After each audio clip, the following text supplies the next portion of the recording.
Good morning. इस video में आपका स्वागत है।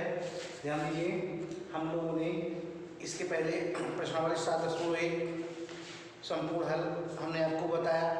आज हम आपको अगली प्रश्नावली 7.2 का पहला क्वेश्चन बता रहे हैं। देखिए पहला क्वेश्चन है क्या। क्वेश्चन में दिया गया एक समद्विबाहु त्रिभुज ABC है। एक समद्विबाहु त्रिभुज ABC है, ABC। समद्विबाहु त्रिभुज मतलब इसकी दो भुजाएं बराबर। इसमें कहा गया AB बराबर AC, AB बराबर AC, AB भुजा AC के बराबर है। आगे कहा गया है कोण B और कोण C का समद्विभाजक परस्पर ऊपर मिलता है। इस कोण का समद्विभाजक और इस कोण का समद्विभाजक ऊपर मिलता है। O को A से मिलाया गया है। सब जब कोण B का जो समद्विभाजक है तो यह कोण बराबर इस कोण के, और कोण C का जो समद्विभाजक है वह यह कोण बराबर इस कोण के। सिद्ध क्या करना है कि दिखाइए OB बराबर OC। पहला कंडीशन है OB बराबर OC, यह सिद्ध करना है।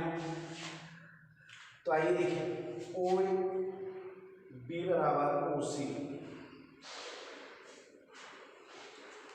देखिए हम ले रहे त्रिभुज AOB तथा त्रिभुज AOC में AB बराबर AC या तो ज्ञात है या दिया गया है। फिर AO बराबर AO, ये क्यों ऐसा है, यह उभयनिष्ठ है, उभयनिष्ठ है। फिर ध्यान दीजिए और दिया गया कोण B बराबर कोण C, कोण B और कोण C का समद्विभाजक। तो ध्यान दीजिए जब लिखेंगे कोण B बराबर कोण C, क्यों ऐसा है, समबाहु त्रिभुज के नियम से।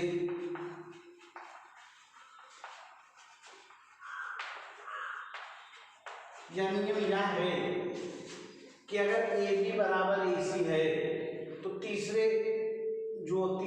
भुजा पर दो कोण बनाएंगे, दोनों बराबर भुजाएं वो आपस में बराबर होती हैं। इसलिए कोण देखिए हम कोण B को क्या लिख सकते हैं, 1/2 कोण B। इसको भी लिखा जा सकता है 1/2 कोण C, अर्थात आधा आधे को हमने क्या लिख सकते हैं, एंगल ABO बराबर 1/2 AC को लिखा जा सकता है ACO, आधा एंगल ACO। अब देखिए नियम क्या है, एक त्रिभुज की दो भुजा और एक कोण, दूसरे त्रिभुज की दो भुजा और एक कोण आपस में बराबर है तो त्रिभुज सर्वांसम होंगे। इसलिए त्रिभुज AOB सर्वांसम त्रिभुज AOC। जब सर्वांसम है तो संगत भुजाएं बराबर है। देखिए यह बराबर इसकी है, या उभयनिष्ठ, ये दोनों आपस में क्या होंगे, बराबर होंगे। तो OB बराबर OC या आपको हो गया। ठीक, ये पहला कंडीशन था सिद्ध करने के लिए। फिर अगला कहा गया है, दूसरा कंडीशन पूछा गया है AO कोण A का समद्विभाजक है, AO कोण का समद्विभाजक है। तो ध्यान दीजिए जब यह त्रिभुज AOB और AOC सर्वांसम है तो यह कोण बराबर इस कोण के हो गया है, और यह उभयनिष्ठ है तो यह जो कोण होंगे बराबर होंगे। तो आप कह सकते हैं अतः सेकंड कंडीशन आता हम बढ़ा सकते हैं, अतः एंगल AOB O बराबर है CAO। जब बराबर है तो लिख सकते हैं, इसलिए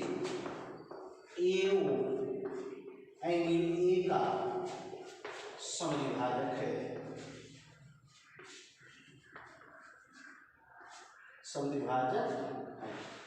देखिए पहला कंडीशन हमने सिद्ध किया कि ओ बी सर्वांग त्रिभुज है, इसलिए ओ बी बराबर ओ सी, ओ बी बराबर ओ सी। जब ये दोनों त्रिभुज ये दोनों त्रिभुज जब आपस में क्या हो गए, सर्वांगसम हो गए, तो ये तो आप वैदिष्ट भुजा है और यह भुजा इसके है, तो हमने सिद्ध कर दिया यह भुजा इसके बराबर है, या तो इसके बराबर है। ये दोनों कोण ऑटोमेटिक आपस में बराबर होंगे, तो ये भी क्या होंगे आपस में, ये दोनों कोण आपस में क्या होंगे, बराबर होंगे। जब ये दोनों कोण आपस में बराबर होंगे तो आप कह सकते हैं ये जो एओ है या कोण ए का क्या है, समद्विभाजक है। ये आपका पहला क्वेश्चन था जो सिद्ध हुआ। आगे क्वेश्चन, अगला क्वेश्चन हम करते हैं।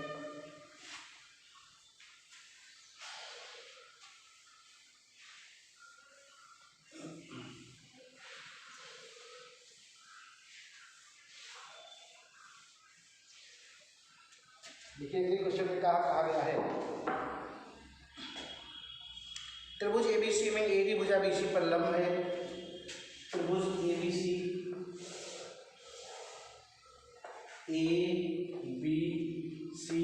भुजा एडी बीसी पर लंब है।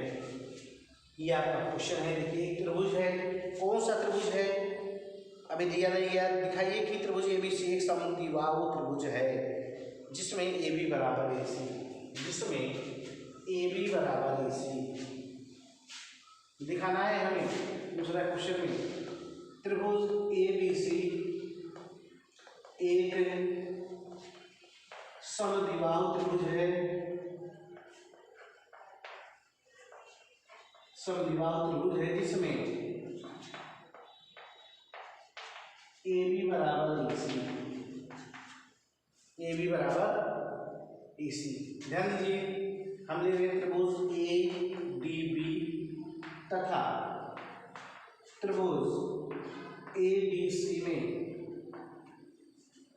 क्योंकि ए डी बराबर ए डी क्यों ऐसा है आप देख सकते हैं, वैदिष्ट है, वैदिष्ट है।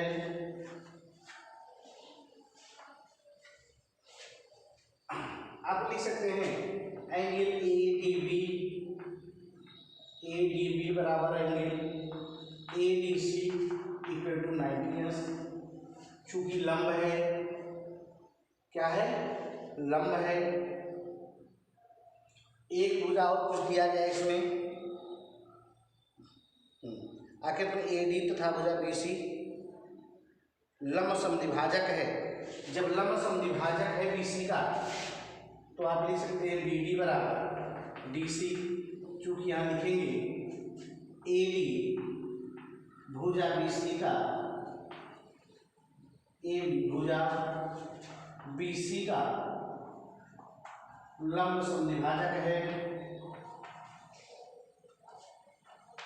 लंब समद्विभाजक है।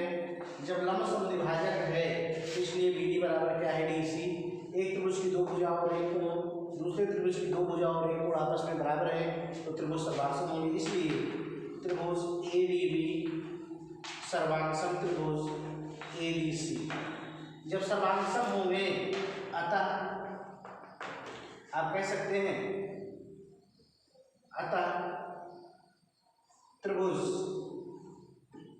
की संगत भुजाएं क्या होंगी, बराबर होंगी। इसलिए ए बी बराबर ए सी। जब ए बी बराबर ए सी सिद्ध हो गया तो आप कहेंगे त्रिभुज ए बी सी एक समद्विबाहु त्रिभुज है। ये आपका प्रूफ हो गया। ये था आपका क्वेश्चन नंबर 2। आइए हम आपको ले चलते हैं क्वेश्चन नंबर 3 पर।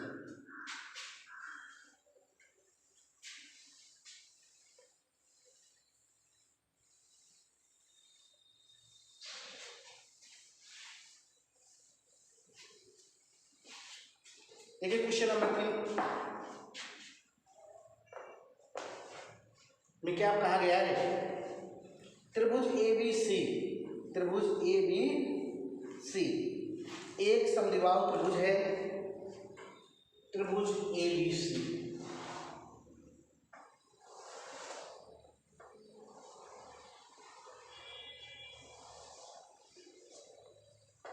ए बी एस समद्विबाहु त्रिभुज है जिसमें बराबर भुजाएं ए बी और ए सी क्रमशः शीर्षलंब ए बी तथा ये बराबर भुजाएं हैं ए बी तथा ए सी के शीर्षलंब क्रमशः बी ई और सी एफ है या शीर्षलंब है बी ई इसका यह शीर्षलंब है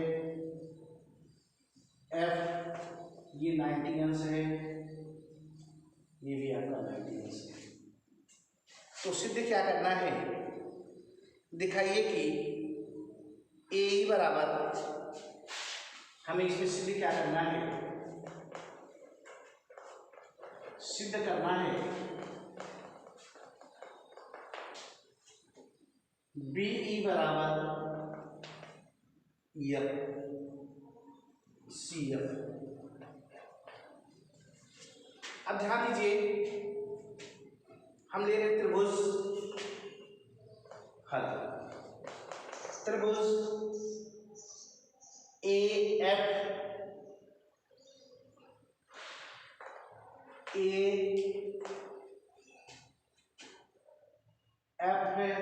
सी तथा त्रिभुज ए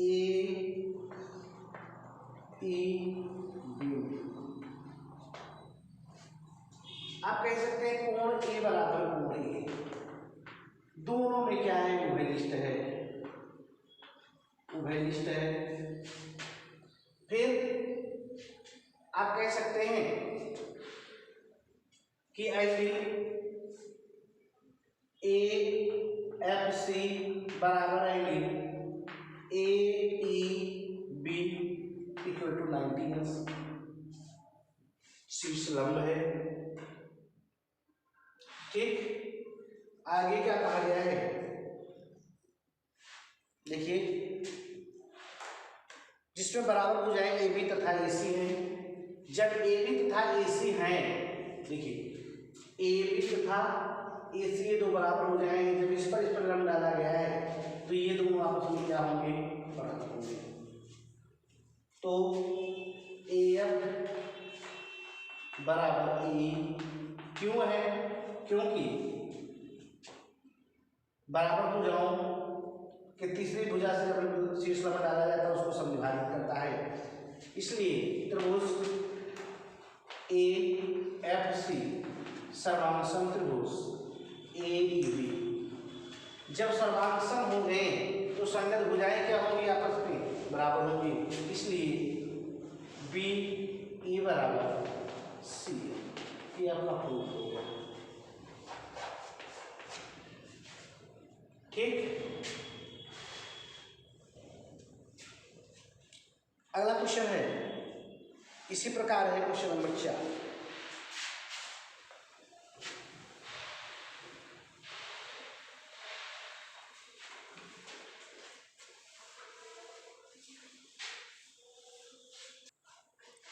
देखिए क्वेश्चन नंबर 4 क्या है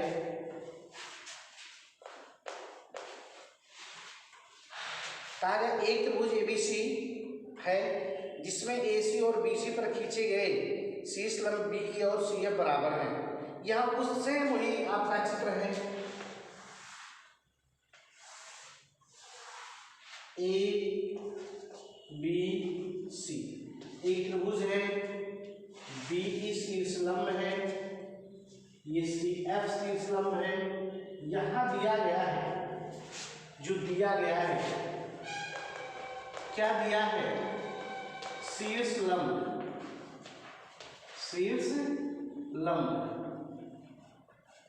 बीई बराबर सी एफ यहां दिया गया है बीई बराबर एक त्रिभुज एबीसी में एसी और एबी पर खींचे गए शीर्षलंब बीई और सीएफ है। दिखाइए कि पहला कंडीशन पूछा गया त्रिभुज ए बीई सर्वांगसम त्रिभुज पहले कंडीशन पूछा गया ए त्रिभुज ए बीई सर्वांगसम त्रिभुज ए एफ सी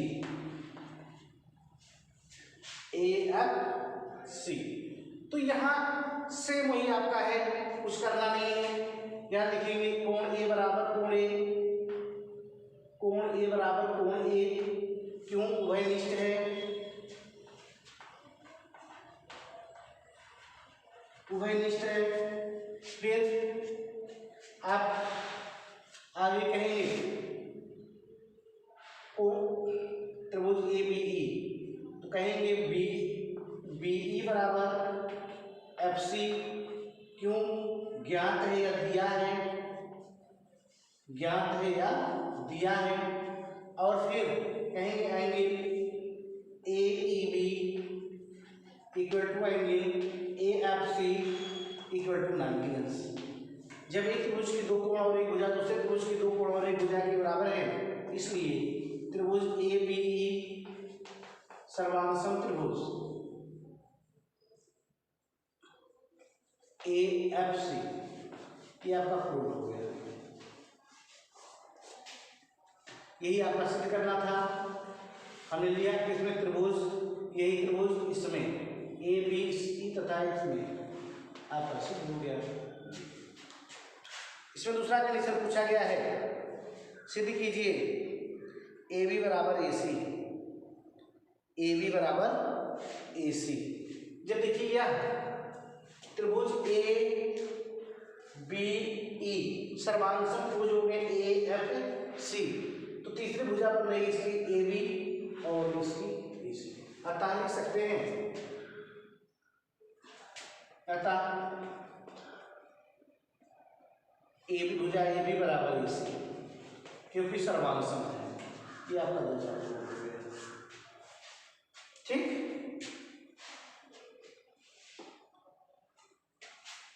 अब आपको हम बताते हैं क्वेश्चन नंबर 5, जो हमने कल प्रमेय बताया था। सारा क्वेश्चन उसी प्रमेय पर लागू हो रहा, देख रहे हैं आपको। क्वेश्चन नंबर 5 क्या है, देखिए।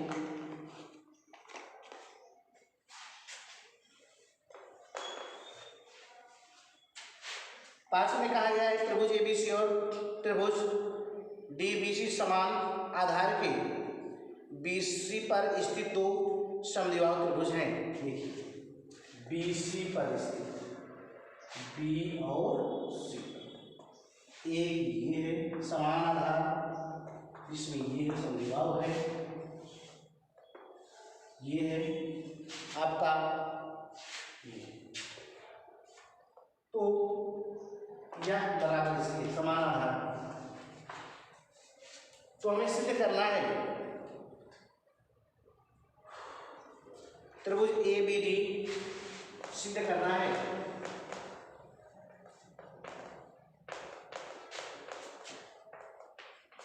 त्रिभुज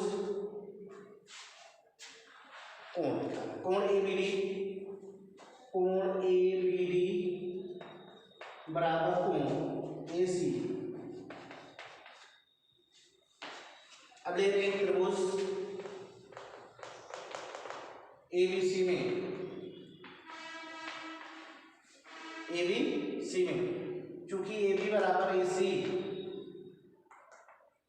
ए बी बराबर ए सी, जब ए बी बराबर ए सी है तो इसलिए कोण ए बी सी बराबर कोण ए सी बी, समीकरण। पुनः त्रिभुज बी डी सी में भुजा बी डी बराबर डी सी समबाहु त्रिभुज के नियम से, इसलिए एंगल डी बी सी बराबर कोण डी सी बी। समीकरण 2 लिखेंगे।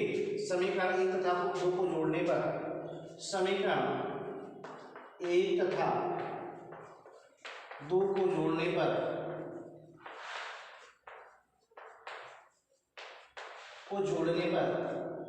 लेफ्ट हैंड साइड तो angle A B C plus angle D B C plus बराबर angle A C B plus angle B C B जोड़ेंगे। देखिए angle A B C plus angle D B C, तो ये दोनों को जब जोड़ेंगे तो पूरा कोण हो जाएगा, तो हो जाएगा